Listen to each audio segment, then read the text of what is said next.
il y a un point commun entre nos herbes magiques et une bière artisanale. Je t'explique pourquoi. Aujourd'hui, on récupère des drèches chez un brasseur du coin pour enrichir nos buts de culture avec du compostage de surface. Le brasseur vient tout juste de nous appeler et faut pas qu'on traîne parce qu'une des drèches fraîches, ça sent bon la bière et quand ça a commencé à se décomposer, c'est une odeur proche du vomi. Nous voilà donc chez notre brasseur local pour lui prendre ses drèches. Donc ça, c'est un déchet dont il a énormément du mal à se débarrasser. Pour nous, c'est une vraie mine d'or pour nos sols.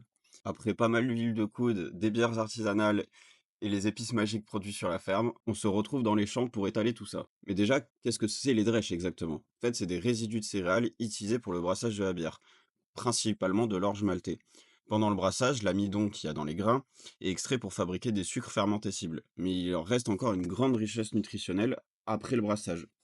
Donc les drèches, ça comporte 50 à 60 de fibres, ça va améliorer énormément la structure du sol, c'est très protéiné aussi, donc ça va nourrir la microfaune et ça va favoriser l'activité biologique.